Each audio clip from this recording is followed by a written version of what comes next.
Então, bom dia, Olá, Teresa, outra vez aqui. Muito gosto. Hoje é dia 16 de junho de 2025, estamos aqui a continuar numa segunda parte a entrevista com Teresa Calçada, neste projeto do Mem News. A ideia é agora aprofundarmos um pouco mais algumas questões relacionadas com a forma como a Teresa teve a presença dos meios de comunicação na sua vida e de alguma maneira vou recuar assim um bocadinho atrás ao seu núcleo familiar, digamos assim. Já me falou da presença dos jornais, do jornal Destino, que o meu pai trazia o para seu casa. pai. Eu ia lhe perguntar, liam todos? Lia? Ou nem por isso? Não, a minha memória, que é fraca, mas essa é afetiva, muito forte, era... ele trazia sempre, e foi esse o motivo que me levou, penso, a querer ler, para ler com ele. Eventualmente a força era ser importante para o meu pai e estar com ele naquele momento, mas a verdade é que eu aprendi a ler assim. Eu queria ler para estar com ele, ou estava com ele e queria ler, bom, sabe? E foi muitíssimo importante. Depois, na escola, eu lia muitos livros e também tive a sorte de me darem alguns livros. Eu tenho ainda alguns, por exemplo, muito importante para mim, que foi a história dos Três Ursinhos e que já era recortado. Eu tenho a idade que tenho, era um livro com certeza muito moderno. E fui evoluindo nas minhas leituras. Quando é que lembra-se quando começou a comprar o seu jornal? Não lembro. Não se lembra. Quer dizer, em casa havia sempre, depois na faculdade, no liceu, não me lembro, depois na faculdade. Pelas minhas relações de amizade e de camaradagem, havia sempre jornais, porque cedo quer dizer 15, 16 anos, eu comecei a sentir que não gostava daquilo que era o mainstream do meu país e, portanto, lia com certeza, aliás, frequentava muitos amigos um bocadinho mais velhos que eu e isso trazia muita informação. Lembro-me de existirem jornais em francês, que a minha geração era francófona, de alguns que ou tinham pais com outra condição, ou que viajavam, pois não sei. Isso existia ali no café que nós frequentávamos. E o que me lembro de ser habitué desse jornal é, como lhe disse, o do Funchal, o comércio do Funchal. Como é? Diário de Funchal, não é? Diário, não é Pronto, diário. Do Vicente Jorge Silva. E esse era omnipresente, até porque alguns dos meus amigos eram madeirenses e escreviam no jornal e, portanto, a presença da importância dos jornais nas ideias que nós queríamos divulgar, aprofundar e partilhar era constante. Depois, eu acho que lia tudo o que havia. Não? Eu acho que a minha ideia é que a leitura de tudo o que podíamos e tínhamos à mão existia naturalmente, como respirar, sei lá, E quando veio o 25 de Abril, isso mudou de alguma maneira? Não. Antes do 25 de Abril, até teve, para mim, um outro elemento, que, pelo facto de eu ser professora de filosofia, e, portanto, a disciplina que eu supostamente devia ensinar eu fui professora de filosofia e organização política e administrativa, levava-me a induzir nos meus alunos, que aliás eram praticamente da minha idade, as vantagens da leitura plural. Eu também não podia aparecer aos olhos dele como dogmática. E, portanto, eu incentivava a ler tudo como condição para eles aprenderem e que fazia parte da filosofia nessa busca do sentido da vida e das coisas e a compreensão das leis do mundo, das leis da consciência, a informação, a que eu talvez não chamasse assim nessa altura, mas seguramente falava do conhecimento, até porque fazia mesmo parte do que eu era obrigada a ensinar, a noção do que é conhecer e de como é que a filosofia é a matriz, remontando aos gregos, que era aí que começávamos,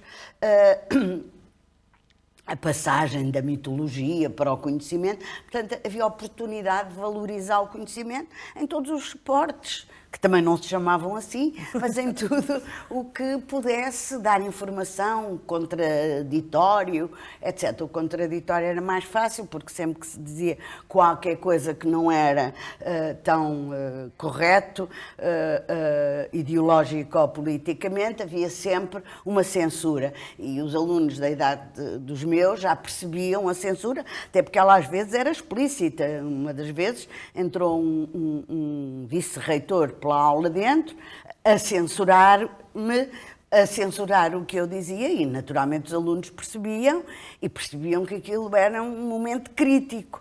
Portanto, muitos desses episódios levavam à ideia de que se não se fosse informado, e o que informava eram livros e jornais, mais, o que eu penso, não me lembro aí de ser tão importante as revistas, embora eu depois, por razões, sei lá, nem eu própria sei muito bem explicar, não, eu sei, porque eu, quando apanhei um horário que me deu o reitor, eu escrevi para uns liceus, quero uma professora de filosofia, blá, blá, blá. Lá me convidaram no Liceu de Leiria, eu era lisboeta, e eu apanhei tudo o que não tinha cabido nos outros horários, embora eu nunca tivesse dado aulas, mas deram-me tudo e mais um par de botas. E o par de botas mais interessante foi a biblioteca.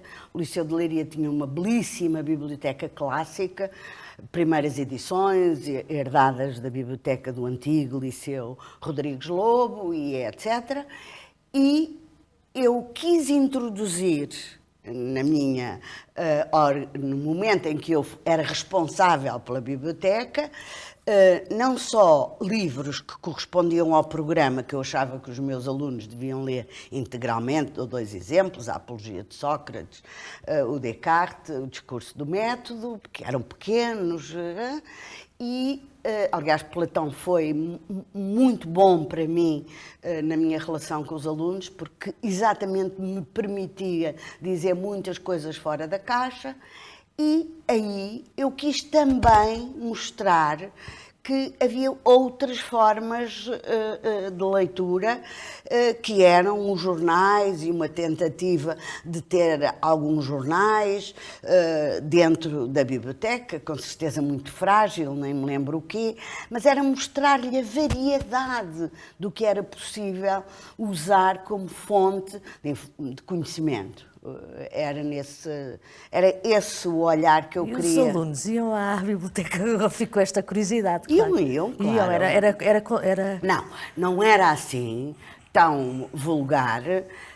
Bom, para já ainda apanho um momento que não é um momento democrático do nosso ensino. Pois é antes do 25 de Abril. E eu era professora do liceu, e como você sabe, já havia socialmente havia já uma triagem que se estava a esbater no marcelismo. Atenção. E no caso de Leiria, o liceu era muito bom na sua qualidade, mas a escola industrial, assim chamada, era também muito boa. Havia, aliás, uma competição entre os professores e muitos anos depois do 25 de Abril, ainda os da escola industrial diziam vocês, os da universidade, referindo-se ao liceu, com um certo sarcasmo. Portanto, havia qualidade, já havia uma entrada no liceu. Eu própria tive alunos que percebi, eu aprendi tudo no primeiro ano, não é? Aquilo que para mim era a luta de classes nos teóricos, ali no liceu, quando eu fui professora, eu percebi. E percebi, o primeiro pensamento que me deu que me demonstrou essa compreensão foi a linguagem. Eu percebi que os meus alunos tinham uma linguagem mais ou menos rica, mais ou menos elaborada, e que isso era o espelho da sua condição social. E percebi que melhorar essa linguagem, fazê-la crescer com fermento de informações, era aquilo que hoje nós chamamos mobilidade, condição para a mobilidade social. Percebi isso muito bem no início de ser professora. E acho até que percebi, tanto mais quanto a minha disciplina, ou a disciplina que eu lecionava, era elitista desse ponto de vista. Eu trabalhava com conceitos. Portanto, se os meus alunos não percebiam os conceitos e não tinham condição para os perceber, que se revelava na pré-linguagem e na linguagem que em conjunto elaborávamos, isso era uma condição de afastamento deles.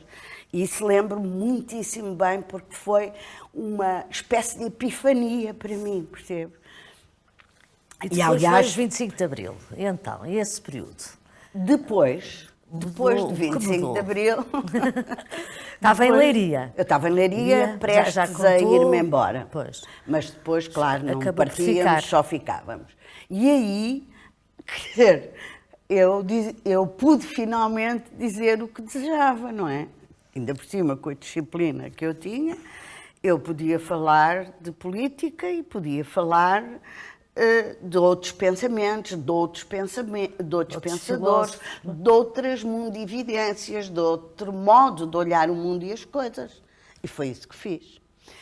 E isso via-se para muitos de nós, nomeadamente para mim, era evidente na política, porque a política,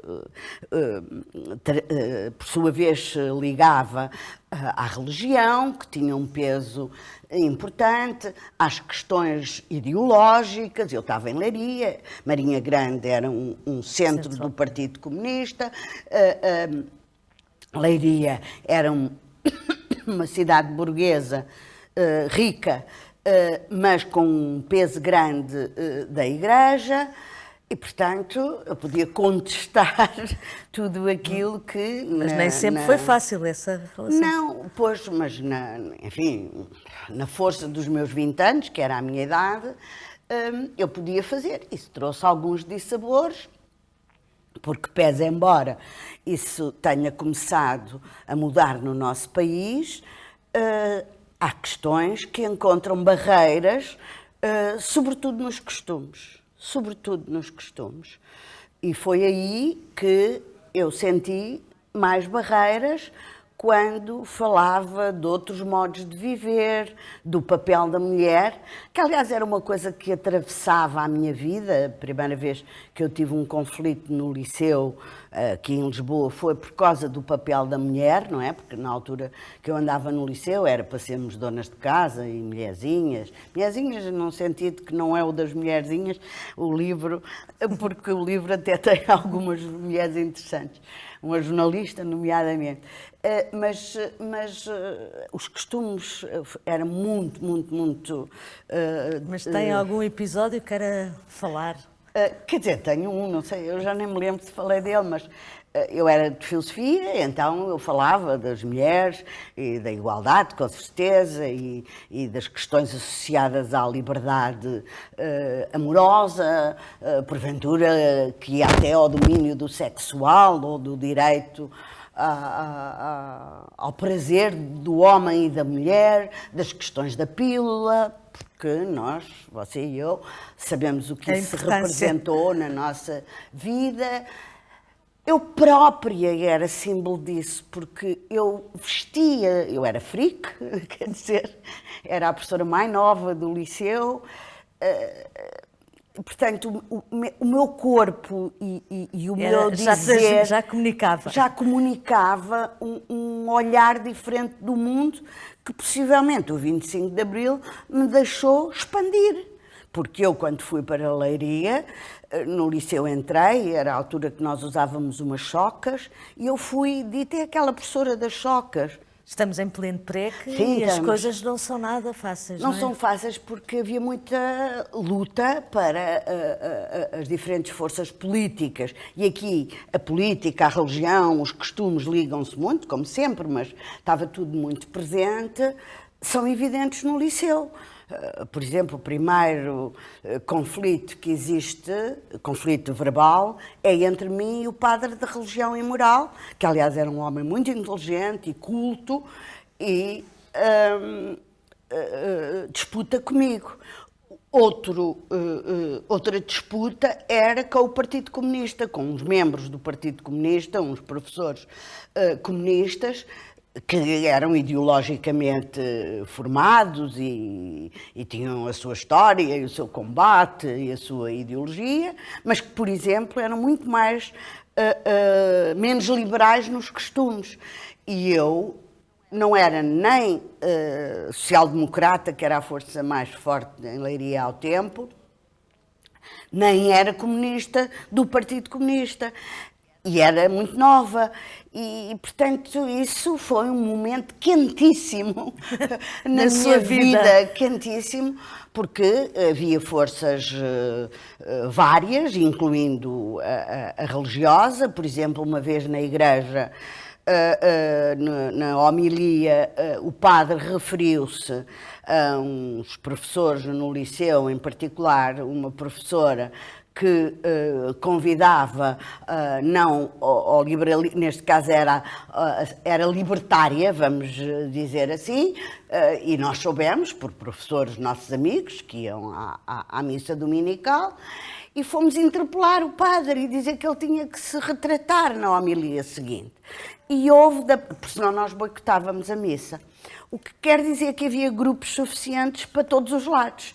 E fomos à missa, nós que não íamos, e o padre teve, com certeza, já não me lembro bem, uma atitude, enfim, para moderar o seu discurso, e nós também aceitámos isso como uma desculpa, e a coisa ficou bem. Mais grave que isso foi eu própria tive um processo de saneamento, no momento em que se saneavam os fascistas, um ano ou dois depois, também já não sei, tive um processo à Comissão de Saneamento, que foi assinado por pessoas do Partido Social Democrata ao tempo e por pessoas do Partido Comunista ao tempo, dizendo que eu devia ser condenada, sei lá como se diz, por atentado aos bons costumes. É sempre aos bons costumes. É sempre aos bons costumes. Era uma mulher emancipada e, portanto, não tinha ainda lugar. Não tinha muito lugar, pois aquilo ficou em nada, com certeza, quer dizer, nem nunca me chamaram, ainda tentei que um amigo meu, maçom, me visse o processo, mas ele não viu, ele disse que era só pedreiro, não via o processo, e a coisa morreu, naturalmente, até porque tínhamos tanta coisa para fazer, tanta coisa para fazer. Mas então... Desculpa, Júlia, mas isto não nos impedia, por exemplo, nos ataques ao incendiarem a sede do Partido Comunista em Leiria, ou aos ataques ao CDS, que alguns de nós, porque entretanto começámos a reconhecer quem é que na cidade era escondido, entre comas, que nós não lutássemos contra essa violência. Éramos contra, naturalmente, o incêndio do escritório de um grande advogado de Leiria, que era sede também do Partido Comunista, já não me lembro bem, era um homem importante e um homem muito curioso, um personagem, ou ataques ao CDS, ou a queima de livros das bibliotecas das escolas primárias das aldeias, que aconteceram na zona de Leiria? Sim, aconteceram pelo país E nós éramos contra esse tipo de censura. Pois, portanto sentiu que havia ali uma... Era um PREC, não podia ser de outra maneira. Era o PREC. Mas esse período tão rico, não é? Que nós sabemos que às tantas a imprensa e os jornais eram de alguma maneira barricadas político-partidárias. Esse período, como é que olhou para essa luta nos jornais? Lembra-se? Não, eu lembro-me de usar na minha disciplina modos diferentes de ver o mesmo problema, nomeadamente problemas locais, com jornais da época, isso lembro-me, porque havia um jornal de Voz de não sei quê, Voz de Leiria, Voz, não sei dizer, mas era do Diocese, uma coisa assim. Porque há um seminário em Leiria, atenção. Portanto, havia um jornal religioso que tratava o mesmo assunto de uma maneira e outros jornais nacionais que tratavam de outra, e isso, eu usava aquilo pedagogicamente, porque permitia mostrar olhares diferentes, formas de olhar, às vezes até agressiva com os alunos. Eu tinha sempre alguns alunos anti-tudo, não é?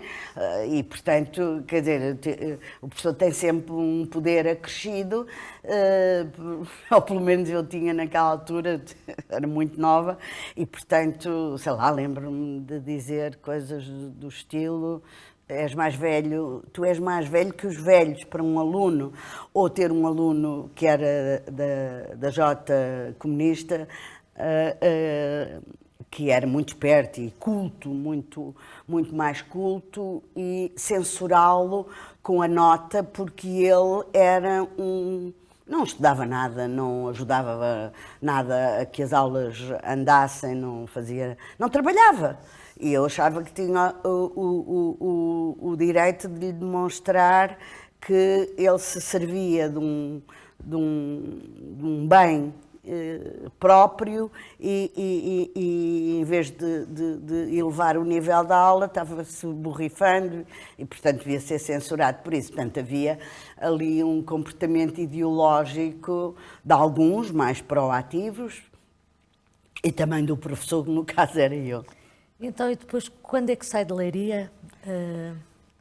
9 anos depois, ainda vivo lá esse tempo, ainda vivo todo os momentos políticos mais quentes. Aliás, isso até me fez não viver algumas coisas em Lisboa, grandes. Eu não sou muito manifes, eu tenho terror dos ajuntamentos e paraliso e, portanto, sou um incómodo para mim e para os outros. Mas não vivi muitas coisas porque também não podíamos abrir mão do que acontecia em Leiria. Então havia aquela contradição de vamos agora para a grande manife de Lisboa e deixamos Leiria.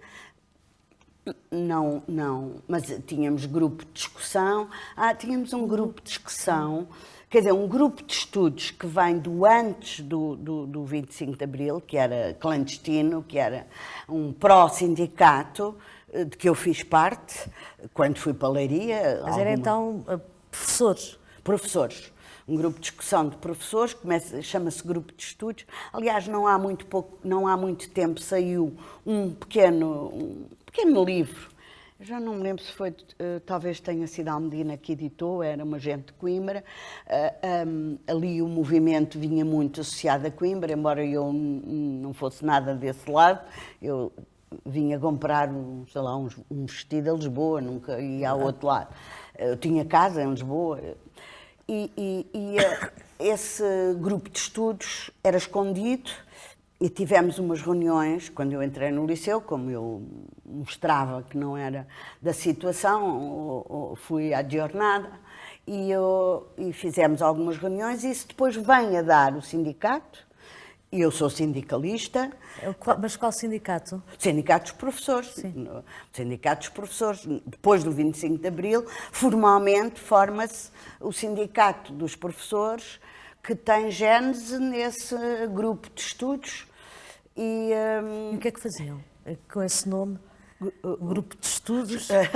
Quer dizer, íamos publicando coisas sobre... Tínhamos um caderno, não sei, ou panfletos. Publicações formativas, é isso? Sim, é importante dizer que no período do PREC, evidentemente, nós fazíamos textos e comunicados e coisas várias em stencil e em maquinetas. Eu tinha uma na minha casa. Tinha? Tínhamos na nossa garagem, eu e o meu marido, tínhamos uma vivenda e na garagem tínhamos uma pequena maquineta com stencil e umas coisas assim, onde fazíamos uns comunicados. Mas portanto, ligados ao ensino? Não, ligados à política. Pronto, mas dentro da política também há alguns sobre o ensino que depois apareciam nos diferentes sítios, nomeadamente no liceu. Mas depois colocavam em vários sítios, distribuíam? Sim, nomeadamente no liceu e na escola. Eu própria recrutei 1 ou 2 alunos meus para a minha organização, como era natural, e esses alunos ou essas pessoas que andavam à nossa volta sempre se percebia que eram ávidos leitores de tudo. E nós próprios, as pessoas deste grupo, que ainda hoje tenho, somos pai à volta, hoje 30, antigamente 40, a vida termina na morte, para nós, e íamos fazendo o nosso trabalho, uns de uma maneira, outros de outra, até porque eu acho que verdadeiramente da chamada então extrema-esquerda só éramos pai 3 ou 4, depois as pessoas eram majoritariamente socialistas. Eu lembro-me que me disse na entrevista passada que quando chega ao 25 de novembro já estava, de alguma maneira... Afastada da extrema esquerda, mas não afastada do resto. Sim, eu estou só a localizar. E, portanto, quer dizer, nomeadamente... Lembra-se de receber essa notícia do 25 de novembro? Como é que seguia esse acontecimento? Lembra-se como é que recebeu? Rádio? Sim. A rádio era muito importante ao tempo. Aliás, eu muitos anos nem tive televisão na minha casa, portanto a fonte de informação era a rádio. Nós ouvíamos muita rádio e sobretudo portanto... qual? Lembra-se qual que... não me lembro nada, você faz cada pergunta. Mas as rádios que acreditávamos que tinha melhor informação, já nem sei qual fosse. Era? Pois podia ter uma preferida. Devíamos ter. No carro, sei lá, no carro, dávamos muito carro, nós, na altura aquilo é uma zona que tem muita praia, nós éramos muito novos, não é? Tem muitas praias, tem muitas dunas, tem uma paisagem muito bonita e éramos livres nesse sentido de usar a natureza. Nós próprios, neste caso eu e o meu marido, tivemos para aí durante 2 anos e meio uma tenda numa duna que viveu lá sempre sozinha até a roubarem. Não, quer dizer, ela tinha 3 ou 4 coisas de subsistência, uma manta, uma cama, um candeeiro, e o carro depois tinha o resto, livros, jornais, papéis, música, comida, sei lá, maçãs, por exemplo, coisas assim. Era uma vida pouco... Foi daquelas pessoas que poucos guardou os jornais ou não? Eu não. Por muitas razões. Primeiro porque eu tinha uma casa grande e, portanto, guardavam-se coisas lá na minha casa de Leiria. Depois aconteceu um divórcio, como em muitos de nós acontece, e eu não trouxe nada comigo. Depois, no resto da minha vida, tudo o que eu tinha de papéis e isso, acho que hoje devem estar no efêmera. porque deixei de ter essa propriedade. Mas chegou a ter esse... Tinha alguns recortes, tinha É coisas. isso que eu estou... Mas isso é Pois, importante, hoje não se recortam. Pois, tínhamos E é isso que eu alguns estou a recortes, recortavam... tínhamos recortes de jornais, tínhamos suplementos literários, tínhamos coisas dessas. Mas essa relação era diferente. Com a palavra escrita, seja no livro, seja nos jornais, era permanente e compulsiva, vamos dizer. Eu é que não tenho nada. Sim, não mas, estou a dizer, mas usei tudo. Mas a ideia de recortar... Recortar, sim. Fez Usava isso? nas minhas aulas, fiz isso, claro. Usava nas minhas aulas recortes da notícia do dia anterior, do dia posterior. Usei muito papel filtrado por mim nas minhas aulas. Muitíssimo, muitíssimo. Agora que você pôs a questão dessa maneira. Não, estou a lembrar porque sim. é uma relação muito diferente. Olha, por exemplo, eu, uma das coisas que fazia, quer usando livros da biblioteca do liceu, quer particularmente os meus, quer aquilo que aparecia na própria sala de professores, por exemplo, havia pessoas que punham coisas, isso era costume haver na sala de professores. Onde? Punham na sala de professores. Na sala de professores havia sempre alguém que deixava alguma coisa conforme os seus interesses, porque era realmente uma fase em que isso construía a própria modo de estar na vida, não é?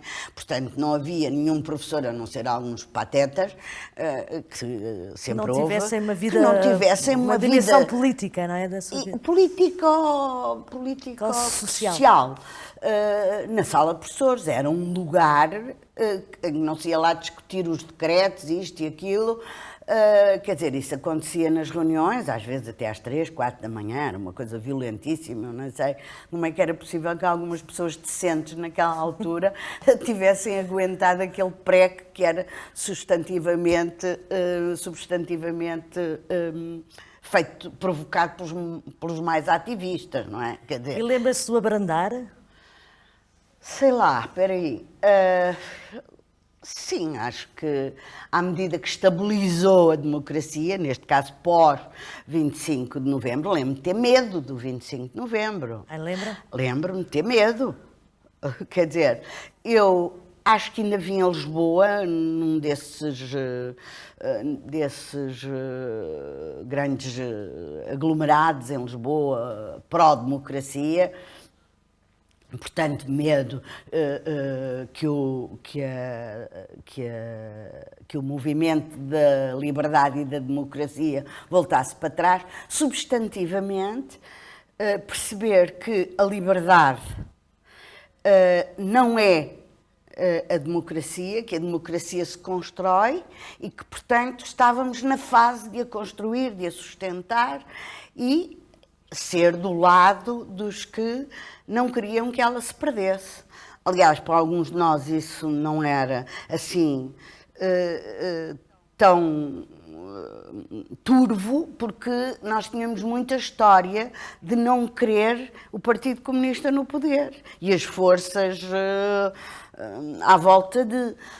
Portanto, a ideia de podermos ficar com uma democracia musculada era visceralmente recusada por nós, pelo menos por aqueles que me rodeavam, aquilo que fazia o meu mundo, quer fossem mais burgueses e já militantes em partidos da democracia europeia, quer fossem ainda os que estávamos muito próximo dos tempos do radicalismo.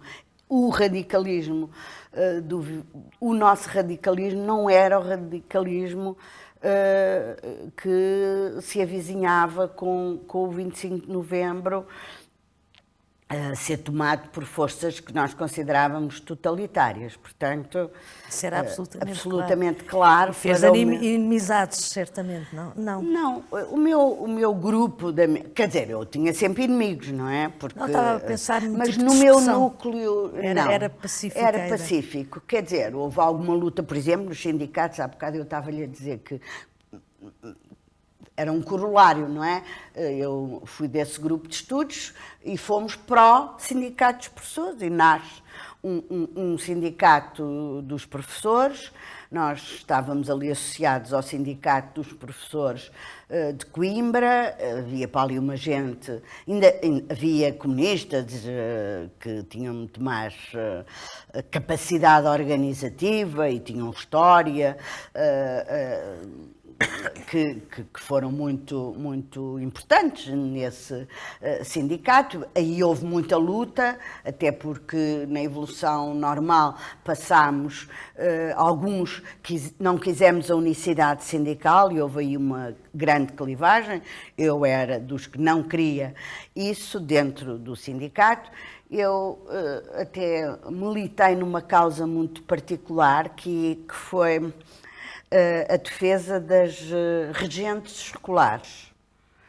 Eu vou-lhe contar. Antigamente, havia, no tempo do Estado Novo, a certa altura, era preciso, ou foi necessário, porque politicamente recomendável, combater o analfabetismo assustador que havia neste país e etc. E então foram importantes as chamadas regentes escolares, que eram mulheres sem formação. Eu acho que não havia homens, acho que só havia mulheres, agora que estou a verbalizar. E eram pessoas que ou aprendiam melhor, ou alguém as ensinava, ou eram capazes de ter nos sítios para onde ninguém queria ir, dar escola. E então iam de burro, iam, sei lá, no Portugal mais interior, e muito interior em cada distrito. Por exemplo, em Leiria havia regentes escolares, sei lá, para o lado de Ancião, Orém, que é não tão longe hoje de nós, mas naquela altura longíssimo. Nós, para fazermos uma reunião sindical em Ancião, levávamos um dia inteiro. Hoje é, sei lá, 1 hora, 2 horas, não sei. E, portanto, essas mulheres, de repente, não podiam ser professoras, porque as qualificações, e além de mais eram associadas ao Estado Novo. A doutrinar também, não é? Pois, muitas coisas assim parecidas.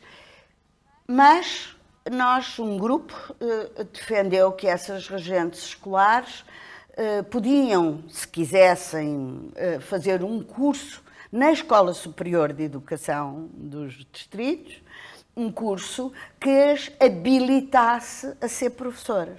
E lá vieram essas mulheres, que eram muito rurais, no modo geral, enfim. Eu conheci algumas no país, visto que eu dei a cara por esse movimento. E elas vinham, alojavam-se nas terras, muitas delas já com família, com filhos que já tinham feito a escola, sei lá, e faziam o resto do curso. Eu e uma amiga minha tínhamos muita relação, porque a minha amiga era professora na Escola Superior de Educação dessas classes das regentes e eu era a face sindical. E ensinou-nos muito sobre o país que nós não conhecíamos, muitas coisas ensinavam muito. Eu, por exemplo, tinha 9 alunos dessas regiões que eram seminaristas. Ou melhor, quando eles foram meus alunos, eles já tinham dito no seminário que não queriam seguir e fazer os votos, ou não sei como se chama. Mas o seminário deixou-os ficar mais um ano. Também foi uma grande lição que eu aprendi.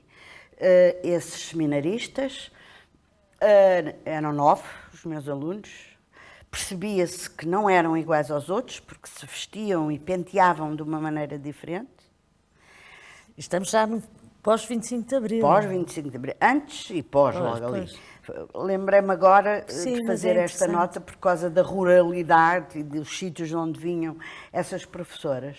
Mas, realmente, o seminário era uma família de ascensão social, porque eles sabiam falar, porque eles sabiam comer, tinham compostura, tinham vocabulário, tinham valores que na sua família, ou habilidades que a sua família nunca lhe teria dado e que o seminário conseguiu dar. se você me perguntar, eu falo disto, vou ouvir de 50 anos e eu ainda me comovo.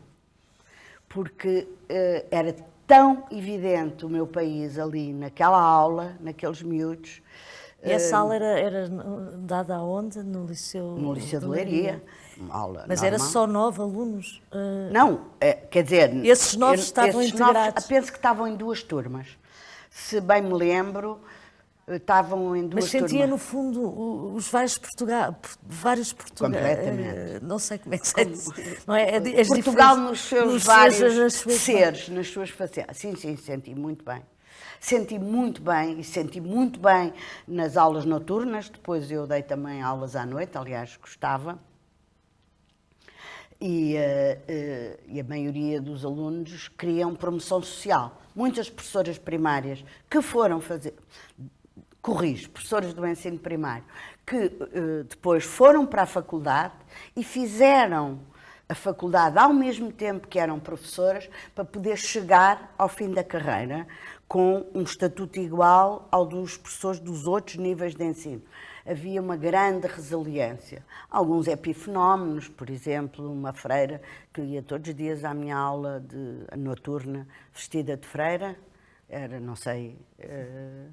que congregação... Não, mas voltemos então. O Depois... sindicato foi importante, essas professoras, nós ganhámos a contenda e elas foram reconhecidas como professoras perante a sua formação na Escola Superior de Educação e era também exemplar, nomeadamente para as famílias delas e para os alunos, de como era possível progredir, como é que saber, estudar...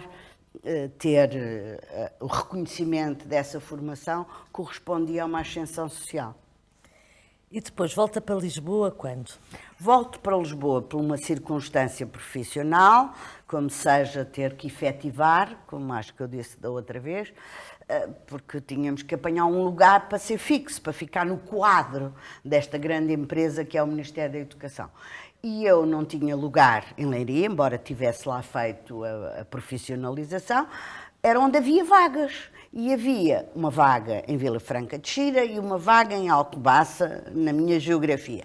E como eu não guiava, nem guio, nem vou nunca guiar, carro, era muito difícil ir para Alcobaça. Então vim para Lisboa, onde tinha casa, e pronto. E depois já não voltei. Depois fui trabalhar para o Ministério da Cultura, com um desvio grande da educação. Portanto, estamos em Vila Franca de Xira, isso é por volta de que altura? Ainda sou professora de filosofia. Um ano. Só esteve lá um ano. Só. E porquê? Não, porque depois tive um convite do Alçada Batista para ir para a cultura. Mas como é que teve esse... Portanto, já tinha a experiência da biblioteca? Não, eu tinha essa experiência e eu, enfim, mantínhamos as relações, eu fui lisboeta, não é? E eu tinha, na altura, alguns colegas do meu tempo da faculdade, porque eu comecei professora com bacharelato, pois eu vim fazer a licenciatura enquanto era professora. E, portanto, fui retomando as minhas relações e um dia alguém deve ter dito ao Alçada Batista que aquela tipa podia vir trabalhar connosco. Alguém do meu tempo, uma amiga minha do colégio académico onde eu andei quando fui convidada a sair do liceu, uma amiga minha do meu curso... Vai para o Ministério da Cultura. Vou para o Ministério da Cultura. E o Ministério da Cultura também era, de alguma maneira, um lugar... Era um bocadinho excêntrico, quer dizer, no caso era o chamado Instituto do Livro. Gerido pelo Alçada Batista. E um grupo de... E era uma novidade na altura? Era uma novidade. Isto... Mas conte isso. Era essa novidade. Era uma novidade porque, quer dizer, aí a história do António Alçada Batista mistura-se o tempo e o modo, vamos dizer, o tempo e o modo, e toda essa geração do tempo e o modo. Que leu ou não? Claro. Eu acho que ainda falou. Está bem, mas fazia parte de tudo aquilo que a gente lia. Acho que alguma vez não uma lia pessoa que tem esta história não lia o tempo e o modo. Modo. Peço desculpa. Mas, sim, claro. Eu acho que o tempo e o modo eu tenho. Ficou efetivamente Foi ligado. muito importante, eram textos muito bons, era muita coisa para pensar, era muito alimento. Sim, tenho. Acho que o Tempo e o Modo ainda existe aqui na minha casa. Mais alguma coisa que tenha lá ainda em casa de revistas? Não, acho que foi tudo Foi. embora. Mesmo todo este processo dos sindicatos, porque depois havia revistas do sindicato, coisas que escrevíamos, tudo isso, acho que não tenho nada. Mas então voltemos à revista Bom, Tempo. nessa altura, a missão do Instituto do Livro era desenvolver, digamos, o que estava na base daquilo era a alfabetização. Eu nunca fui dos movimentos alfabetizadores, senão antes do 25 de Abril dei aulas de aprender a ler e escrever numa igreja da Baixa, por associação com uma amiga minha da faculdade que era MES ao tempo. E, portanto, eu fui num movimento de alfabetização, acho que dei aulas durante 1 ano ou 2, à noite. De adultos, não é? De adultos, pois, a alfabetização de adultos, antes do 25 de Abril. E como era alfabetização, agora estou-me a lembrar de uma coisa importante. Como era alfabetização, os meus pais deixavam-me sair à noite. Eu tinha 16 anos, ou uma coisa assim, e lá me deixavam ir à noite a essa igreja do Chiado, ali ao pé da Pollux. Não me lembro agora o nome. E depois, agora o que me lembrei foi a importância de alguns jornais. Eu acho que nessa altura nós líamos revistas, não sei como é que se chamava, aquelas pequeninas, tipo Maria ou uma coisa. A Crónica Feminina. A Crónica Feminina, porque tinha notícias que tinham a ver com a vida daquelas pessoas e eram pequeninas e eram baratinhas, da mesma maneira que a bola, como todos sabemos, foi importante em alguns movimentos de alfabetização. Como assim? Levavam a... Explique, eu não estou a perceber. Olha, eu é que levava, não eram eles. Eu é que levava essas revistas, isso era combinado com certeza entre mim... Eram, portanto, mais populares mais para incentivar a leitura. E existiam à beira das pessoas, isto é antes do 25 de Abril, sim. Não é? Sempre as pessoas topariam com isso, a bola sempre se leu, isto para os homens, a alfabetização era mista, não é? Portanto, eram assim coisas muito simples, eventualmente também recortes, eu não me lembro disso nessa altura, mas à medida que estou a falar, eram coisas muito simples, muito básicas, para ou desconstruir ou construir. Mas para motivar-se. Era muito pouco ideológico, nesse sentido, ou pelo menos muito pouco explicitamente ideológico. Era mesmo motivar para que as pessoas aprendessem a ler e a escrever, particularmente as mulheres. Aquela vergonha de não saber escrever o nome. Aliás, aproveito para lhe dizer que há um livro muito bonito, escrito por uma rapariga chamada, meu Deus, Catarina qualquer coisa, Gomes, não sei, mas pode-se ver, que se chama Lápis Azul. E foi escrito agora há poucos anos, há pouco tempo, sobre exatamente aqueles que não sabiam ler nem escrever e que se identificavam com a impressão digital. É belíssimo. É uma coisa da Fundação, o Manuel de Santos, portanto, dessas histórias da vida social, e ali, essa população, que ao tempo eu frequentei, eram exatamente esses. E que nós todos conhecemos. E essa é, se calhar, das clivagens maiores da sociedade. Maiores. Não é? Quem não éramos muitos analfabetos e, portanto, ao menos saber, que era muito comum, ao menos saber escrever o meu nome. Ao menos saber escrever o nome. Pois. E eu própria me lembro de já mulher, já a viver em Lisboa pós de Leiria, a ter uma empregada doméstica que não sabia ler nem escrever e que a minha irmã ensinou, ela era minha empregada, era da minha mãe, da minha irmã, sim, um dia para aí, e a minha irmã ensinou a escrever o nome. Já, portanto, estamos para aí nos anos 80. E voltamos ao Instituto do Livro, não é? No Instituto do Livro era um lugar de divulgação do livro. Eram muitas pessoas? Não, éramos pai 10, éramos pequenos. E a ideia era Mas era essa. no Ministério da Cultura, percebes? Ali, quando o Ministério da Cultura foi no prédio do Galeto, na Avenida da República, e, portanto, havia as artes, havia a leitura, havia, sei lá, o apelido Valente foi qualquer coisa, o Julião Sarmento era funcionário e o Calhau éramos funcionários das artes e das letras, e, portanto, era aquela gente que acreditou muito que as artes e as letras, não tanto a ciência naquela altura, iriam democratizar-se.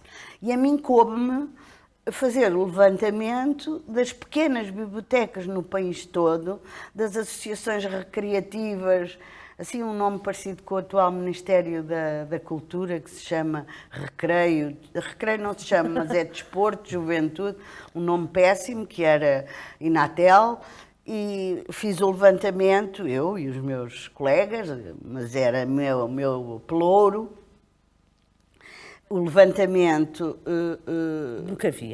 do que havia nas chamadas bibliotecas populares, porque as havia, não é? Umas que até tinham crescido, outras que não tinham crescido e estavam lá aqueles monos, e nos bombeiros, estás a ver? Estou a ver, as sociedades recreativas, bombeiros, sim, essas corremos coisas. O país, eu escolas, e um amigo meu. E que tal escolas é que... não.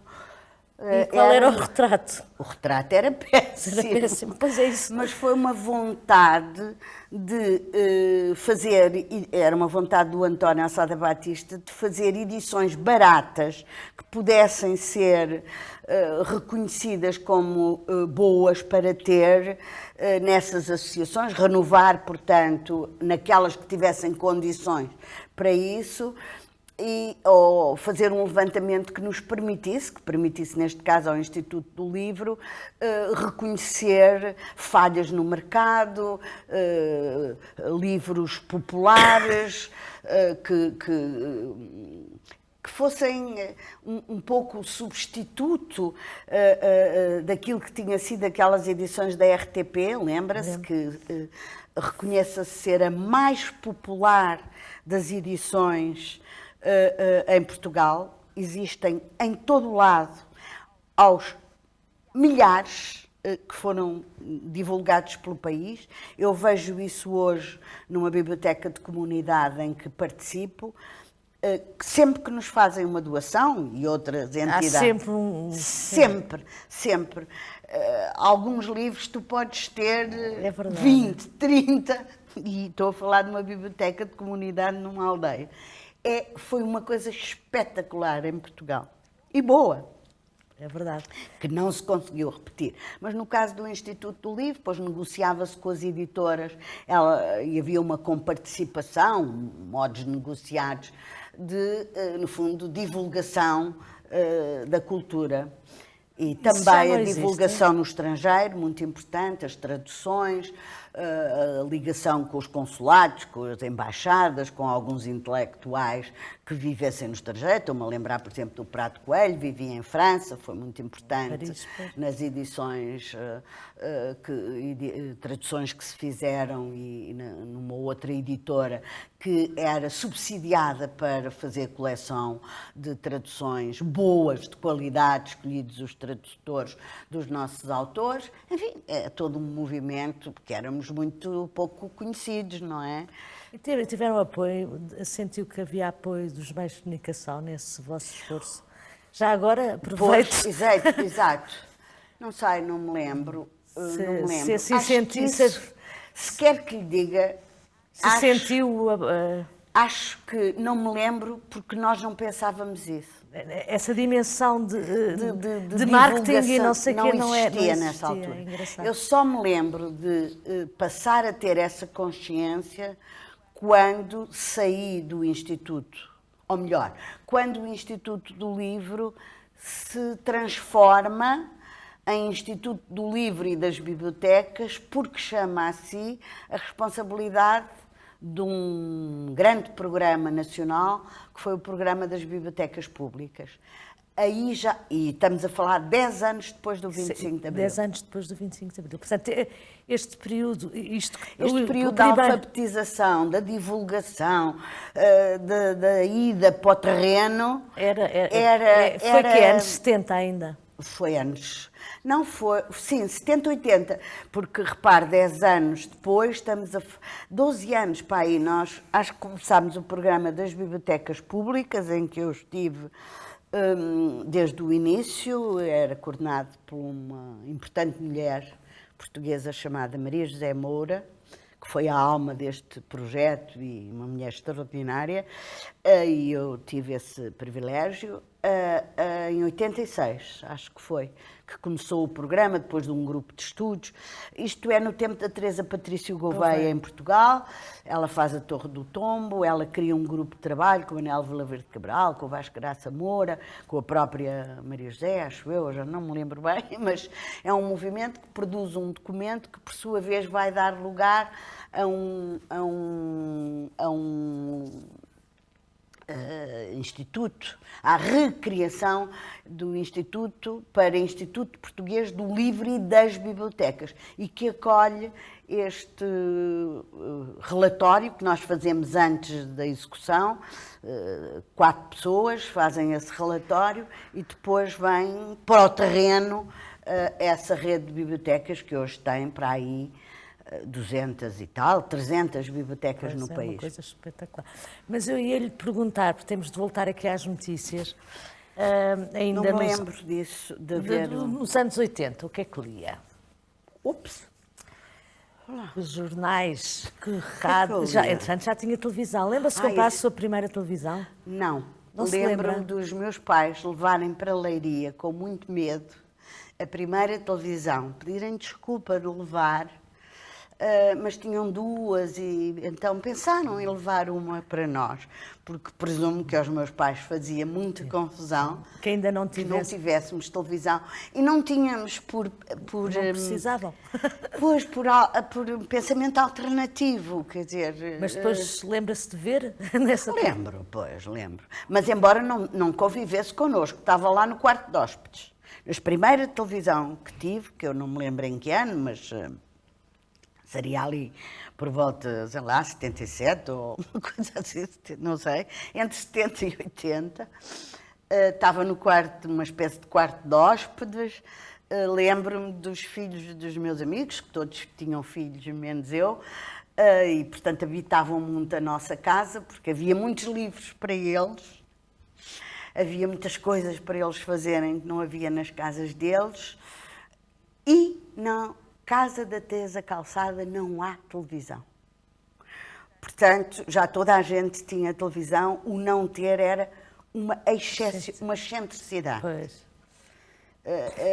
Portanto, mas isso era porque nós tínhamos assim um bocado esse modo de vivendi. Mas depois da televisão estar lá, acho que íamos ver, mas pouco, quer dizer... Não, era a rádio, não é? E nos anos 80 as coisas não mudaram nesse campo?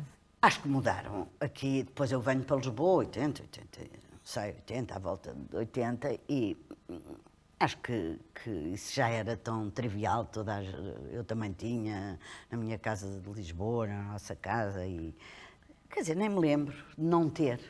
Pois. Só me lembro assim por essa, até acho que é este dizer dos miúdos que me faz lembrar que eu não tinha, não é? E lembra-se de... E isso víamos, e discutíamos, e usávamos, e... Alguma notícia em particular que se lembre de imagens que tenham... Não me lembro de nada. Nos anos 80. Nos anos 80, nada de... Não. Alguma coisa em direto? Nada. Não faz mal. Não, estou só a perguntar-lhe. Não é isso. Eu não sou muito... quer dizer, devia-me lembrar dos jornais, sei lá, o que é que houve nos anos 80? Sou sempre muito mais do papel escrito. O que é que Foi você foi sempre mais. E no papel escrito? Porque eu não... Nos anos 80 são. Claro que eu vejo televisão e hoje a televisão tem outras funcionalidades e, portanto, Pode... não posso andar para trás, para diante e ver... O que quer. Envolve uma escolha. Mas não tinha hábito de ver televisão nem nada? O telejornal, acho que tinha. A partir Então, dos anos é isso, 80, só menos acho. isso. Não, menos isso, acho que tinha. Acho que, Às 8 da noite às ia. 8 da noite via-se o telejornal. Pelo menos esse hábito. Sim. Lembro-me de ficar muito contente por ver a CNN. Como é que se diz antes dessa? Não, a do Rangel, a SIC. A SIC, quando abriu. Sim, eu lembro-me disso. Foi um alívio. Foi muito bom. Tenho agora a memória disso. Outro, e achar corajoso, e isso. Agora, de contrário.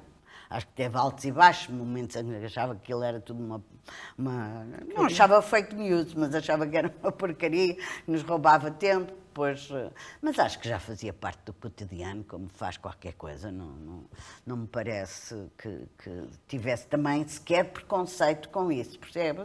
É porque tinha outra vida, ou porque não tínhamos uma vida tão normalizada, porque também não tinha... Mas acho que me lembro, de hábitos, não é? Porque lembro-me, por exemplo, em casa diário, de ter... tinha... Isso tínhamos todos. A partir dos anos 80, na casa que eu tive, 81, entravam todos os jornais, por razões da economia caseira e do interesse de quem vivia comigo, entrava tudo. Mas tudo é tudo, desde a extrema-direita da época até à esquerda, o papel em jornais e revistas portuguesas e estrangeiras era omnipresente em quantidade que não tem dimensão. Sim. Correspondia a um grande investimento caseiro, pouco vulgar, digamos, mas era por razões até profissionais de quem vivia comigo isso. E, portanto, essa dimensão, daí a sua... Eu estou a perceber, daí a sua normalização em relação a isto tudo. Uma normalização. Porque não comprava, já tinha lá. Tinha. No caso de depois dos anos 80, 80 e tal, vamos dizer, não era preciso comprar, porque fazia parte da economia caseira, entrava tudo na casa que eu habitava, ou que se me habitava. E a rádio continuava presente ou menos? Acho que continuava presente. Sim, era até uma altura em que não havia... Então, quer dizer, não me lembro assim muito para trás, mas a TSF... Foi no final dos anos 80. Era um enjoo, para mim. Era muito ruído, mas era também presente no carro. Repare que eu não guio, portanto, eu própria não tenho o hábito de ser eu a manipular. Portanto, os bens de comunicação entravam na minha vida sem que eu tivesse que o chamar pelo nome. E a TSF estava sempre ligada no carro, portanto, isso eu sei. E continua ou não? Não, acho que não continua tanto. Mas na altura que apareceu continuava, salvo-se a meu pedido, passássemos para a Antena 1, para a Antena 2. Ok. No caso... E eu não tenho o hábito em casa de rádio, mas agora estou-me a lembrar uma coisa. Na minha casa de rapariga, casa dos meus pais, estava sempre um rádio na casa de banho, que o meu pai ligava, mal entrava na casa de banho, que a minha irmã continua com esse hábito, e que até se liga quando se liga o interruptor. Está hoje ligado. Na casa dela, ela é muito de rádio, que era um costume que vem do meu pai. Lembro-me até de um fait divers que era na parte final. O meu pai era muito de rádio e, portanto, nós devíamos ouvir. Havia um rádio na casa de banho, havia um rádio na cozinha, ao pé da torradeira, aí já um rádio que apanhava longe, como é que se chamava? As ondas curtas e as ondas não sei o quê, dele, que ele usava isso. Esse pequenino na casa de banho. O meu pai tinha sempre um rádio, numa fase em que ele morreu relativamente cedo para hoje, ainda não tinha 80 anos e nos últimos anos hospitalizou-se algumas vezes. A primeira coisa que ele pedia é: tragam uma rádio. E ele tinha um rádio pequeno, que nós levávamos, um transistor, como se dizia, ou se diz, não sei, que levávamos logo a acompanhar a escova dos dentes e o pijama e essas coisas. Era um antigo telemóvel. Logo, ele pedia logo isso, é muito curioso, agora lembro-me disso. E, por exemplo, levar jornais ou revistas nas malas ou para o hospital, no caso dele, ou na mala de viagem, ou ensinar os miúdos. Agora lembrei-me, por comparar, ensinar, por exemplo, os miúdos com quem que conviviam connosco, e em particular o meu enteado, fazer sempre nota de que uma revista, assinar revistas de miúdos, uma revista, um livro, é uma parte integrante de uma mala de viagens, como é a dita escova dos dentes ou as peças de vestuário. Quer dizer, criar a ideia que não ler é diminuído do ponto de vista da vida vivida. Acho que agora me lembrei dessa omnipresença. Alguma notícia sentiu que era marcante, histórica, e sentiu, como nós às vezes ultimamente temos tido várias, não é? Que a sua vida ia mudar? Devia ter sentido, mas não sei agora nomear. Talvez daqui a bocado me lembro. Quer dizer, acho que não é só hoje que a guerra me impressiona. A guerra impressionou-me sempre e, portanto, as notícias da guerra, e parece um bocado panfletário, mas não é, a ideia de que o homem não tenha, que nós não tenhamos conseguido eliminar a fome é uma vergonha para mim, uma vergonha moral. Eu não sou religiosa, eu não tenho fé, não tenho essa capacidade, esse dom, mas também por isso eu sou eticamente exigente, porque não quero ser bárbara. Humanista. Sou. Somos herdeiros disso. Sou. Humanismo, não é? Exatamente.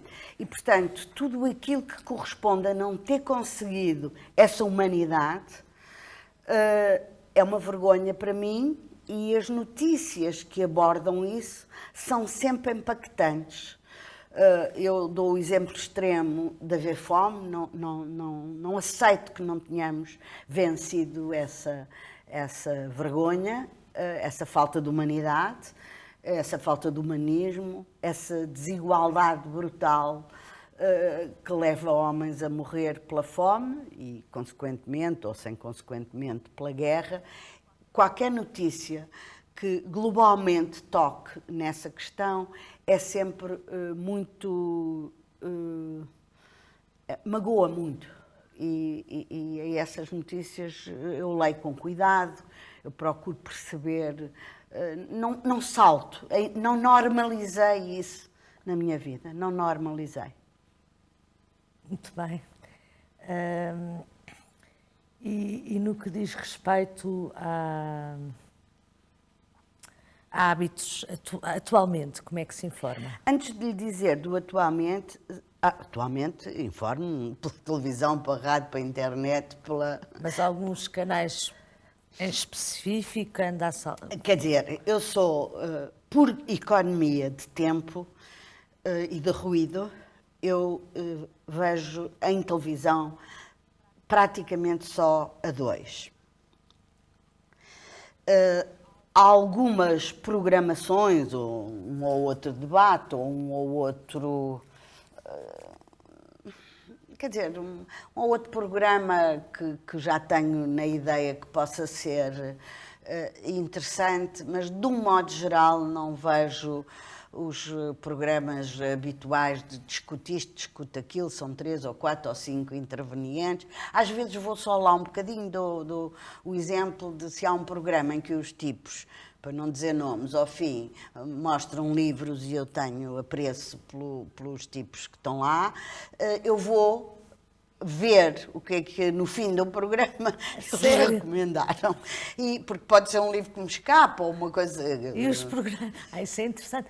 E os aquele programa que não se pode dizer o nome, Sim, não sei o quê. Por exemplo, é um caso. Interessa-me o que eles propõem no final como leitura. Interessa-me saber. Então, nesse dia ou no dia seguinte, ou uma coisa, vou lá ver, deixa lá ver os livros. E outros programas desses, porque há outros programas na RTP2. Não vejo nenhum. Não é costume. Vou ver esses. Quer dizer, na 2 há por lá uns programas sobre livros. Quer dizer, às vezes, quando eu estava no ativo, e eu tive, portanto, nas bibliotecas públicas, nas escolares e no Plano Nacional de Leitura, eu ia ver... Não falámos do Plano Nacional de Leitura. Pronto, eu ia ver uns programas sobre livros, porque me interessava do ponto de vista estritamente profissional, não é? Isso via, mas agora não me interessa tanto. Lembra-se algum, assim, que se destacasse como excelente? Programa? Sim. Quer dizer, eu excelente acho que nós nunca conseguimos ter. Foi, aliás, uma coisa que me interessou ser capaz de colaborar e fazer. Fiz até algumas tentativas, nomeadamente com a diretora da 2, com a Teresa Paixão, no sentido de conseguirmos um programa que fosse mobilizador. Mas não sei, nunca conseguimos, não foi por falta de tentativa ou vontade de...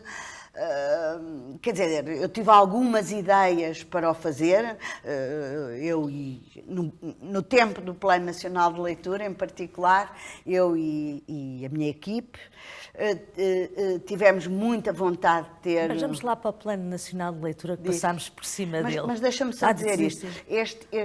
Tivemos vontade de copiar alguns programas, nomeadamente um programa de massas com adolescentes inglês, que há anos que funciona e mobiliza pessoas e essas coisas. E que programa é esse? Não me lembro agora o nome, mas era um concurso nacional de leitura que mobilizava miúdos, escolas, mas envolvia um certo gastos, claro, até porque tínhamos que comprar o programa, a autoria aos ingleses, e nunca consegui que a televisão me desse dinheiro para isso, mandava-me fazer o programa e arranjar os financiadores. E eu não conseguia arranjar os financiadores, porque a leitura, de um modo geral, não arranja financiadores, os mecenas, as empresas com pequenas e honrosas exceções, querem programas de muita visibilidade, e são amigos entre si, um banco apoia uma fundação apoia um banco, andam naquele vai e vem, apoiam grandes espetáculos, grandes coisas assim, e a leitura não compreendem, não querem, não podem, não sabem compreender que é instrumental, que não há público sem gente informada e com o gosto educado, não o gosto dirigido, mas o gosto educado. E, portanto, o nosso financiamento era sempre muitíssimo pequeno e, nomeadamente, o serviço público da rádio, da televisão, esse serviço público que existe foi, do ponto de vista da literacia, e hoje já falamos de literacia não por modismo, mas porque as literacias são muitas e tem que se educar em muitas formas de ler, escrever, contar e o digital, são muitas formas de literacia, não ligo a nenhuma. Não ligo a nenhuma. Foi sempre assim ou acha que houve foi diferenças? Sempre assim. Não, foi sempre assim. Ou se piorou, quiser voltar agora às bibliotecas, foi sempre assim. Pese embora, no caso das bibliotecas e do valor das bibliotecas públicas e no valor de um serviço público de leitura que foi mais extensivo, mais alargado na sua forma e nos seus conteúdos e nas suas responsabilidades como serviço público nacional, que vem a seguir às bibliotecas da Fundação Carlos Gulbenkian. Sim. E vem assumir esse papel de uma forma nacional, universal e como serviço público. Nós tínhamos tido ministros de grande responsabilidade e de grande sentido do valor da leitura e das bibliotecas. Praticamente, e eu passei, não sei, 11, 13, já não me lembro, ministros ao longo da minha vida de funcionária pública com responsabilidades nesta área. Passei muitos. Mas distingue alguns, não? Sim, mas tivemos muito bons. Distingo desde logo os iniciais, que foi o professor Marcelo Grilo e o professor Guilherme de Oliveira Martins. Distingo-os porque eles perceberam que era importante ter esse serviço público e digo até que o professor Guilherme de Oliveira Martins tinha muita vergonha que não houvesse uma biblioteca numa escola. Ou melhor, que houvesse uma escola sem biblioteca. Realmente nós queríamos que as escolas tivessem bibliotecas, já estou a falar nas escolas, depois das públicas, nas escolas tivessem bibliotecas, como tem refeitório, como têm salas de aula, como têm quartos de banho. Uma infraestrutura obrigatória. Não há uma escola, não pode, não deve. E isso foi um objetivo relativamente conseguido, com os avanços e recuos que implica as crises, ter dinheiro, não ter dinheiro, compreender, por exemplo, como foi o caso da professora Maria de Lourdes Rodrigues, compreender que é mais caro não ter bibliotecas e não ter gente letrada do que o investimento que se faz e não tomar esse investimento como despesa, tomá-lo realmente como investimento nas pessoas. Talvez o caso a meio do caminho. Mas muitos ministros muito letrados e muito compreensivos do valor deste equipamento. Nem sempre se transformaram em recursos, por razões várias que têm a ver quer com a política, quer com os governos em geral. Porque a educação e a cultura em particular... É isso, a articulação entre a educação e a cultura. Eu vou-lhe dizer porque realmente fiz parte desse momento. Quando nasce a rede de bibliotecas públicas, como já lhe disse, no tempo da Teresa Patrícia Gouveia, Mérito e por aí fora, foi um programa fantástico, uma revolução em Portugal, bastante silenciosa, do ponto de vista da comunicação social, porque nós também não sabíamos fazer, etc, etc, etc. Mas imaginar que existem muitíssimos, o grosso dos municípios, começaram a ter um equipamento cultural de acesso livre, em que as pessoas podiam entrar sem nenhum obstáculo, trazer os livros, em que eles estavam em prateleiras abertas, em que havia livros, DVDs, jornais, revistas e tudo aquilo que nesse momento correspondia a equipamentos de informação e cultura, foi uma revolução no nosso país. Todas com o mesmo programa. Mutatis mutandis, a sua dimensão, o dinheiro dos municípios, a sensibilidade do poder local, mas muitos foram os autarcas que perceberam essa importância. Por razões mais nobres ou mais... não nos importava. Foi um programa inovador de parceria entre o poder local e o poder central. Nós fazíamos um contrato de programa com as autarquias, havia um concurso, metade, ou mais ou menos, um X era acordado, era pago pelo poder central e outro pelo poder local. E nasceram verdadeiras casas da cultura nesses sítios. Passava-se cinema, havia cassetes, havia música, havia revistas com assinatura, havia o jornal diário, havia. Está no passado, agora o que é que se passou? Pois, eu embora isto possa ser mais do que isto, eu estou a falar, no início deste programa havia já isto tudo. E há isto tudo. Foi-se modificando, hoje não tem sentido. Agora com o digital, não é? Com o digital. Mas mais, Não, havia assim como eu descrevi, havia em 86. E, portanto, era mesmo muito moderno, era mesmo muito à frente, e havia ainda outra coisa. Daí que eu há pouco lhe tenha dito que isto foi pensado por equipe, claro, mas que houve uma mulher muito... que é a representante desta visão e da sua execução.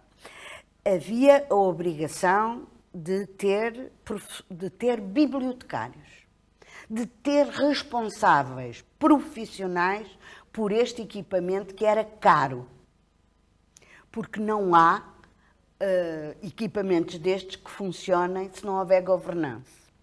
E como não havia gente formada, também se formaram as pessoas em parceria com a universidade e com a Associação dos Bibliotecários para haver bibliotecários e técnicos de biblioteca. Que havia catálogos nestas bibliotecas, que havia a ideia de que isto era um serviço de informação à população.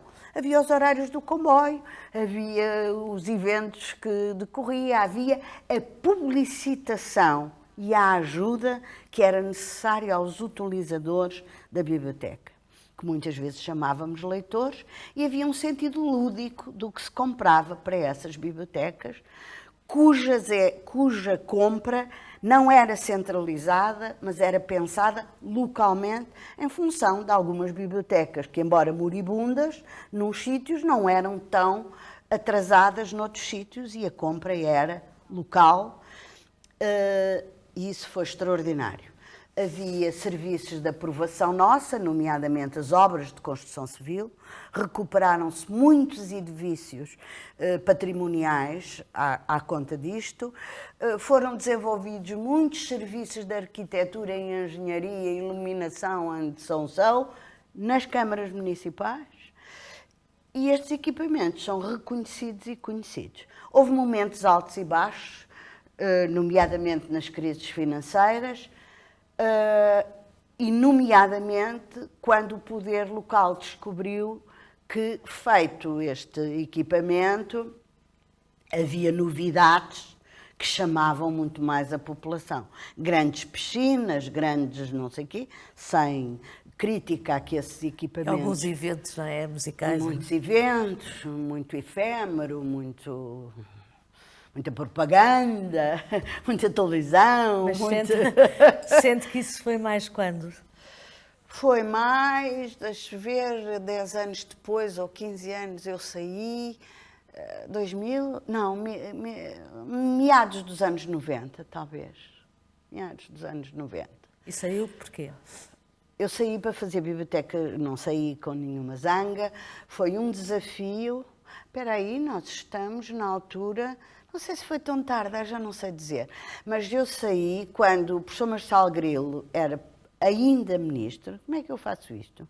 Sim, quando o professor Marçal Grilo era ministro e o Manel Carrilho era ministro da Educação e o Manel Carrilho era ministro da Cultura. Antes eu estava no Instituto do Livro, depois eu saí, estive ali um período fora e na altura fazem-se umas conferências no Conselho Nacional de Educação recomendando a relação entre a cultura e a educação. Os dois ministros movimentam-se nesse sentido, o Instituto do Livro também, na altura.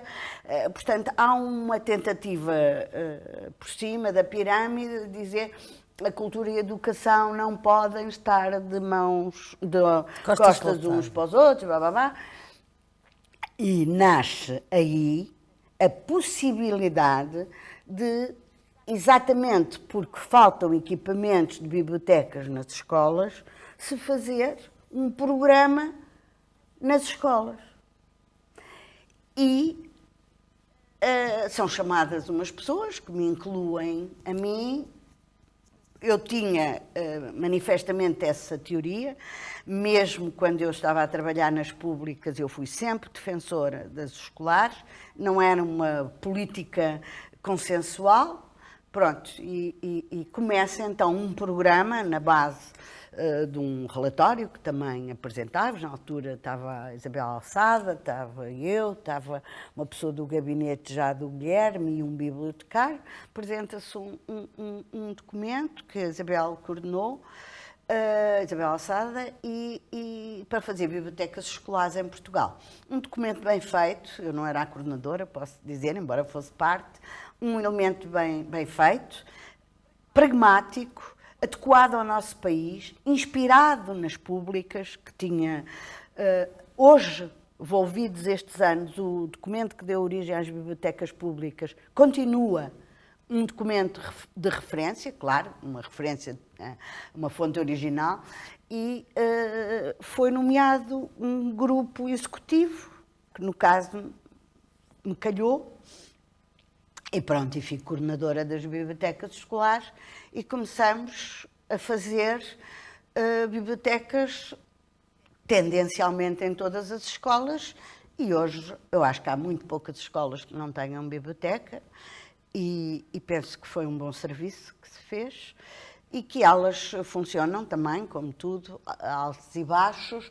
Atravessámos algumas crises, não só as crises políticas, da falta de dinheiro, como do desinvestimento dos autarcas, como do não investimento do Ministério da Cultura. Acabou por ser praticamente só a educação a chamar a si, em muitos casos, totalmente chamar a si esta infraestrutura, embora tenhamos tido sempre o apoio das direções pelo país. Foi um movimento muito grande, porque envolveu muita construção nas escolas, não é? Não era preciso encontrar o espaço, era preciso construí-lo, e isto envolve primeiro ciclo, atenção. Portanto, nós tivemos um programa que se mantém, continua, a rede de bibliotecas escolares, espero que continue, que se mantém com bibliotecas mais pequenas, maiores, conforme o número de alunos.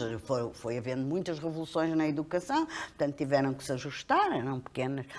Era mais ou menos uma sala de aula que em cada biblioteca, em cada escola, com uma certa dimensão, claro. Mas se houvesse aquelas escolinhas da aldeia, havia uma forma de levar lá livros, em caixotes com rodas, em equipamento devidamente identificado, etc. E o responsável, e havia também, esse foi talvez um aspecto inovador, mas problemático, nas escolas, que era a figura do professor bibliotecário. Ou seja, nenhuma biblioteca se podia fazer se não tivesse um professor que, sendo professor, com algumas horas, ou depois a tempo inteiro, e depois num recuo do programa, com horas de lecionação, mas há sempre responsável para a biblioteca, nada funciona. É como nos jornais, se não houver editor, e é isso porventura que o separa das redes sociais, embora tenda a acabar, se não houver quem governe, quem edite, quem faça opções, escolhas, estude, o equipamento, por melhor que seja, está chumbado nos seus objetivos. Isso existe nas bibliotecas escolares. Depois, mais tarde, e pronto, e foram 10 anos ou 15 que eu estive por aí, fizeram-se muitas bibliotecas, é uma rede, não sei, 2000, aí são muitas, porque há muitas escolas.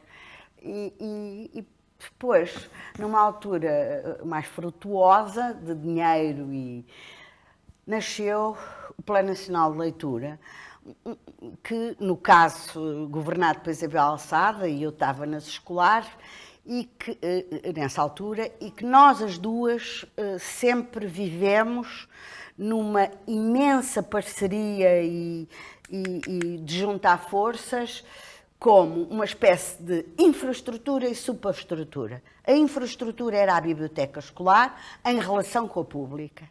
Nós quisemos mesmo fazer uma rede de conhecimento. A infraestrutura era particularmente a biblioteca escolar, que por sua vez devia ter relações, e já tinha, com a pública. Por exemplo, dou-lhe só um exemplo, para não levar muito tempo, que foi o construirmos catálogos coletivos entre a biblioteca pública e a biblioteca escolar. Digitais já, a que se podiam juntar fundações, instituições, até universidades. E em alguns sítios isto existe. O que otimiza e cria uma dimensão mais profissional para este equipamento. E o Plano Nacional de Leitura vem querer fazer já muito mais ligada à comunicação social, ao marketing, àquilo que eram os sinais dos tempos, fazer com que a leitura fosse muito presente, como o próprio slogan diz, ler mais. O slogan do plano era, porque agora parece que já não é tanto, não tenho bem a certeza, depois que saí do plano, houve algumas modificações, mas era ler mais. Esse era o nosso slogan, ler mais em todo o lado. Ler mais na escola, ler mais em casa, ler mais na vida social, ler no comboio, ler mais. E isso norteou a colaboração entre as bibliotecas e o plano, que tinha dinheiro que podia utilizar para esse acontecer. E assim foi. Em alguns anos foram muito bonitos e criou marca. E agora está os problemas maiores, assim, sinteticamente. Os problemas Agora, maiores, não sei bem, porque não sabe, não mas estou, porque há alturas tantas, no tempo do ministro António Costa, era o Júnior, o João Costa, no tempo do João Costa, que foi quem me convidou, e eu já estava reformada, e eu hesitei muito, estava reformada, mas depois, sei lá, não sei porquê, ou porque acreditava que se fazia, ou por vaidade, depois não sei, é um fenómeno que eu ainda não analisei bem na minha vida, fui para o plano. E houve ali algum momento que correu relativamente bem, era para ser com a cultura, era para ser com quem é que era? Era o ministro Castro Mendes. Era ele e era mais a Ministra das Ciências e a Ministra disto. Era um plano com muitos ministros e vai saber, aos costumes disse nada. Teve muito pouca participação dos outros ministérios, quer ativa, quer em dinheiro, quer em tudo. Depois apanhou a pandemia e depois não foi muito feliz para nós, nomeadamente, eu tinha uma belíssima equipe, pouca gente, meia dúzia de pessoas, 8, mas eu e a minha colega vice, tinha uma coordenadora e uma subcoordenadora, e estávamos descursoadas. Achávamos que já não podíamos ter mais condições para fazer melhor e viemos embora. E o plano continua e tem a sua vida. Mas agora voltemos aqui às notícias, outra vez. Portanto, agora já com muitos sites, com muitos blogs, já no nosso tempo, evidentemente, já na rede. Toda a panóplia de modos digitais de estar hoje são usados e abusados pelas bibliotecas públicas escolares e pelo Plano Nacional de Leitura. Como é que foi a sua adaptação à entrada primeiro do computador, depois da internet? A minha pessoal, péssima. Sim. Péssima? Péssima. Eu continuo a ser muito pouco letrada, mas quer dizer, tive que mostrar algum conhecimento. Mas a minha habilidade maior foi rodear-me dos melhores. Eu tinha uma equipe muito capaz, muito melhor que eu, muito letrada, muito estudiosa, muito qualificada e que, portanto, superava as minhas dificuldades práticas. O que eu faço, porque ainda faço, e tentava e fazia, era estudar este novo mundo e, portanto, ser avisada em relação aos prós, aos contras. Isso eu tentei muito cedo começar a fazer na literatura da especialidade, nacional e não nacional, e tentar não ser... a minha natureza e o facto de eu ser de filosofia também induziam logo a isso, percebes? Portanto, não era uma entusiasta, uma doida da tecnologia. É interrogar... Pois, e portanto... Porque temos agora crianças digitais, não é? Sim. É toda uma realidade nova. Pois, procurámos com alguns erros. Mas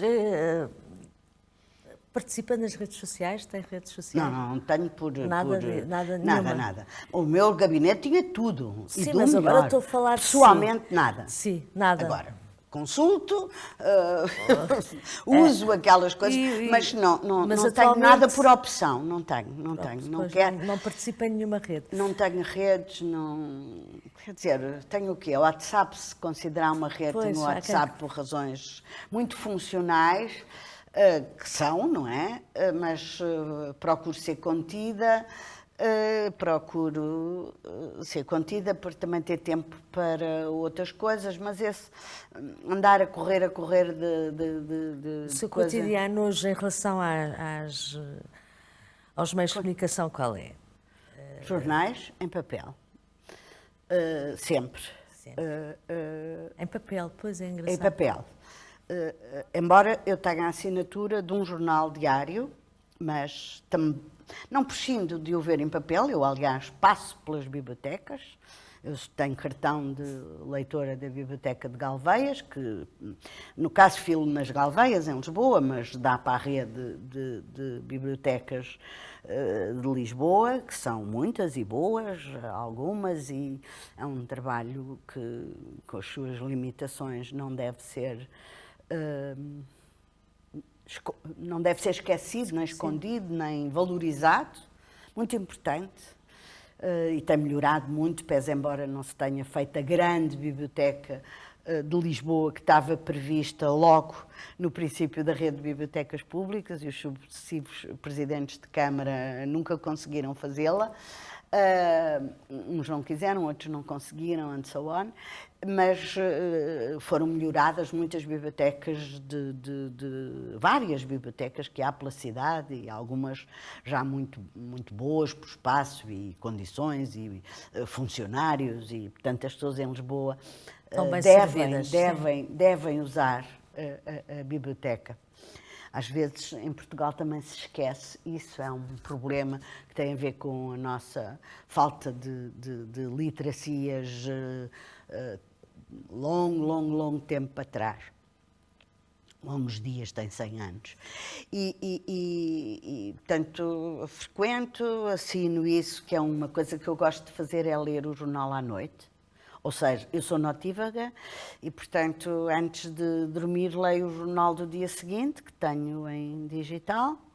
Sempre que posso leio em papel, e leio um jornal semanário em papel. E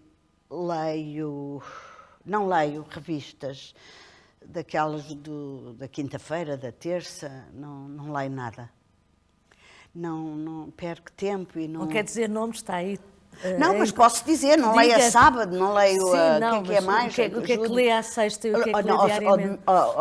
Leio o Expresso e leio o Público. Eu não tenho nenhuma dificuldade em dizer-lhe como está só pois, porque, da sexta. Enfim, sei lá se posso dizer isso ou se devo, não. Mas não tenho nenhuma dificuldade. Eu leio sempre o Público e o Expresso. Zango-me com o Expresso porque gostaria de ter uma revista melhor, um jornal melhor, mas leio. E nem consigo não comprar.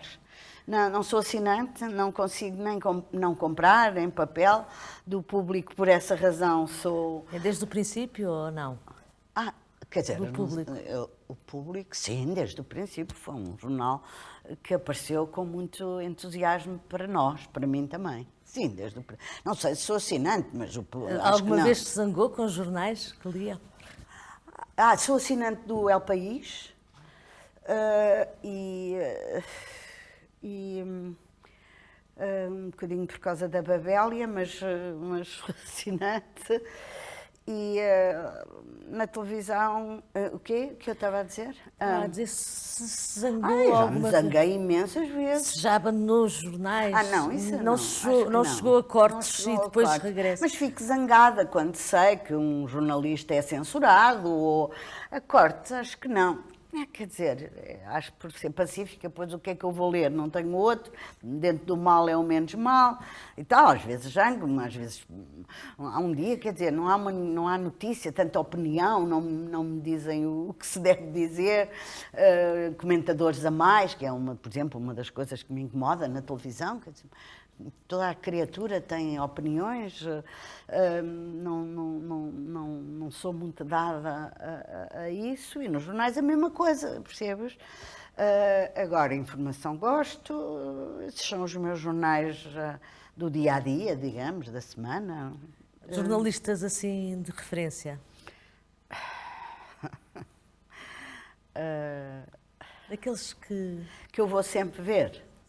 Sim. Ou que tenham sido marcantes. Quer dizer, o Vicente era, depois houve, não leio o Observatório. O Observador é disparate. Não leio o Observador por preconceito. E não me importo de ter, eu sei que todos temos preconceitos, alguns são nefastos, outros nem por isso. Portanto, não assino, é digital, não assino. Embora reconheça que tem bons jornalistas, mas paciência, outros enervam-me muito.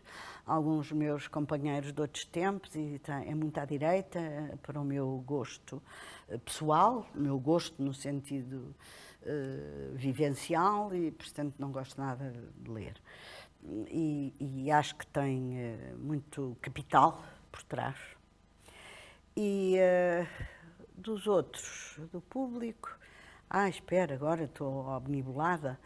O que é que eu leio? De vez em quando o Miguel Esteves Cardoso, porque escreve muito bem. E eu gosto muito de quem escreve muito bem. Por isso é que eu lhe perguntava. Leio a Bárbara, leio. Pera, quem é que eu leio? Tantos que eu leio. Leio Pacheco Pereira, leio... Ajuda-me. Deixe lá, eu não ajudo. Mas apetecia-me dizer E do início, porque o público também teve pessoas que, entretanto, foram desaparecendo e que eram tão marcantes. Não sei, não me lembro nomes. Não sou eu que vou dizer. Pronto, fiquem abertos.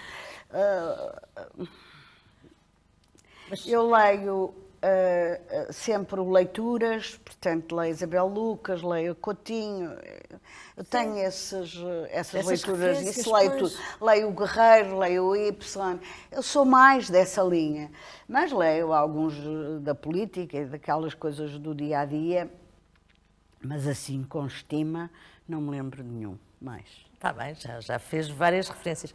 Olha, agora mesmo para finalizar, que já vamos... Ainda dava mais uma... Não fazemos mais. Estou a brincar. Eu sei. Ia-lhe só perguntar, bem, de toda... deste balanço que estamos aqui a tentar fazer, qual acha que foi o meio de comunicação social que mais marcante na sua vida? Antes de lhe responder a isto, só uma coisa. Em todas as nossas bibliotecas, nossas do país, os jornais, assinaturas, as revistas, assinaturas, jornais digitais, assinaturas, são ponto de honra. É um combate, porque muitas vezes, quando há cortes, é por aí que se começa. Eu devo salientar um papel importante do Diário de Notícias e do... eu também leio o António Barreto, porque escreve muito bem. Muitas vezes não concordo, mas o António escreve maravilhosamente bem. Mas, para mim,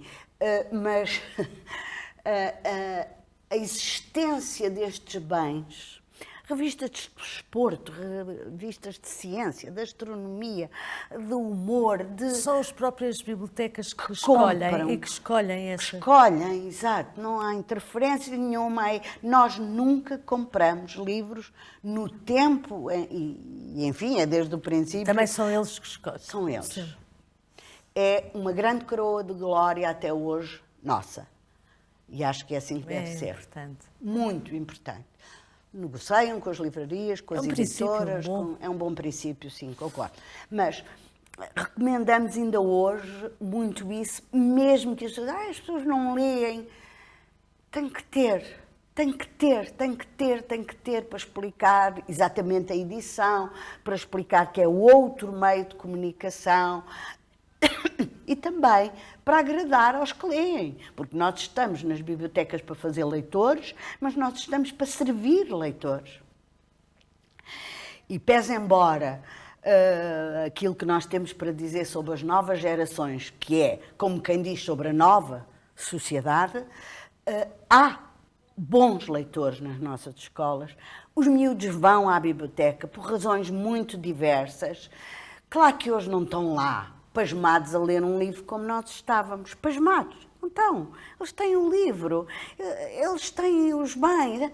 Nós fazemos propaganda a certos bens e também aos livros em particular, porque é o bem de comunicação que está numa fase pior da sua vida, porque é aquele que é mais contrário aos tempos, ao tempo da nossa vida, ao tempo rápido, ao tempo sem silêncio, ao tempo líquido das nossas vidas. Do emoji, não é? Que o emoji que diz tudo, tira a que palavra. Todos nós que lemos livros usamos. E tira as palavras. Eu quero dizer ok e às vezes digo com um emoji, ou digo ó capa, ou sei lá. Quer dizer, mas poupamos palavras. Mas podemos sobreviver com muitas linguagens. Pois. Foi assim que se sobreviveu ao longo dos tempos, com muitas linguagens. O problema é não perdê-las. E é perceber a funcionalidade de cada uma e conforme as nossas opções de vida, que têm que nos ser ensinadas, abertas, educadas, lembradas. E é isso que a biblioteca deve fazer, dispondo de todos os meios, de todos, e valorizando cada um na sua função mais eficaz, ou mais silenciosa, ou mais criativa, e sabendo conhecer, daí a importância das pessoas, o livro certo ou a comunicação certa para o leitor certo. E isso só se faz com empatia, com dedicação, com o sentido de que a ignorância é o caminho para a barbárie e que é isso que mata a humanidade, não é? E a necessidade de um sentido de comunidade, não é? Sim, é claro. Empatia comunitária. Pois, sim, não é? As bibliotecas, de um modo geral, têm clubes de leitura, grupos disto ou daquilo, que às vezes não se chamam tanto assim, são motores de muitos dos programas que se fazem nas escolas. O teatro, o Clube da Ciência, as relações com a ciência viva. Dou-lhe um exemplo muito importante, que é o público na escola.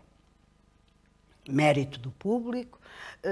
Começou, aliás, no Diário de Notícias, um movimento assim, mas hoje o público faz formação para jovens jornalistas, faz formação presencial e à distância, tem um prémio anual para as escolas que concorrem. Há jornais maravilhosos, posso dizer isso, eu sou do júri há longos anos, desde o Sol em papel até ao suprassumo do digital, e é uma emoção ver alguns jornais feitos por professores e alunos, evidentemente, sendo que há uma forte ponderação do papel que os alunos têm, e vendo até, digo-lhe que é das coisas que anualmente me comove, ir à entrega dos prémios do público. E na entrega dos prémios vêm, não sei, ainda são muitos, 20 prémios, a disto, daquilo, daquele outro, vários prémios, vêm os miúdos, a equipe, e os miúdos falam sempre, de um modo geral, miúdos desde pequeninos até pré-universitários, e é um gosto ouvir o discurso deles. É uma emoção sem nome. Falam bem, comunicam bem, transmitem ideias, criticam, observam. Meu Deus, lindo. Olha, está a ver? Convido-a a ir um dia. Vamos acabar por aqui com esperança. Muita esperança. Eu não sou... Não é daquelas catastrofistas. Não de que sei, há dificuldades, não é? E temo o futuro em muitos Mas sempre casos. foram poucos, não é? Não, é que antigamente éramos muito poucos. menos, Agora, pelo menos, o acesso é muito maior. E isso é sempre melhor do que o contrário. É verdade. Muito obrigada, Teresa. Eu é que agradeço. Muito obrigada.